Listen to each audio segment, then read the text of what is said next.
दिल्ली में कोचिंग हादसे के बाद से पूरे देश के कोचिंग सेंटर्स और वहां पढ़ने वाले बच्चों की सुरक्षा चर्चा का विषय बन गई थी। इस बीच मामले में दायर एक जनहित याचिका पीआईएल पर कोर्ट ने कुछ निर्देश दिए हैं, जिसमें कोचिंग सेंटरों के नियमन को फिर से तैयार करने के लिए निर्देश देने की मांग की गई थी।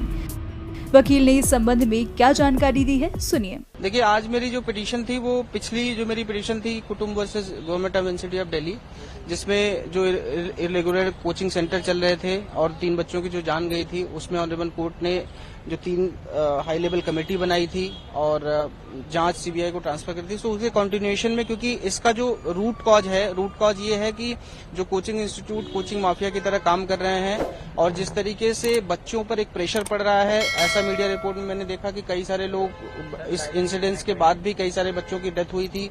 एक बच्ची की डेथ हुई थी, सुसाइड नोट में लिखा था कि प्रेशर की वजह से उसकी जान चली गई। तो उन सारे रिपोर्ट्स के आधार पर और अशोक मिश्रा जी की कमेटी की एक रिपोर्ट 2015 में थी, जिसपे उन्होंने कहा था कि एजुकेशन सिस्टम ऐसा होना चाहिए जो रिफाइनमेंट ऑफ माइंड के लिए होना चाहिए, ना कि कॉम्पिटिटिव एग्जाम सिर्फ पास करने के लिए होना चाहिए। तो इस पे मेरी यही प्रेयर थी कि एक तो पीजी को रेगुलेट किया जाए, एक उनसे ये मांगा जाए कि भाई आप इतने जो भी आपका एक्सपेंस रहेगा उस पर क्या सुविधाएं देंगे।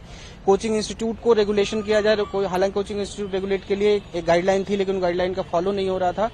तो उस पर ऑनरेबल कोर्ट ने कहा कि चूंकि ऑनरेबल सुप्रीम कोर्ट इस मामले में एक कोचिंग इंस्टीट्यूट वाले में हम संज्ञान भी ले चुका है, और दूसरा जो पीजी वाला मामला है उसमें government of university of Delhi के वकील ने कहा कि हम इस पे गाइडलाइन बना रहे हैं।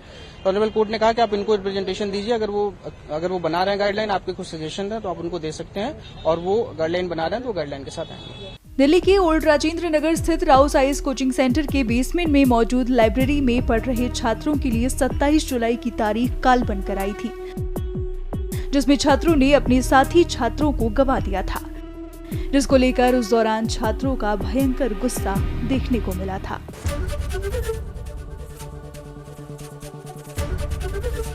एबीपी गंगा, खबर आपकी, जुबान आपकी।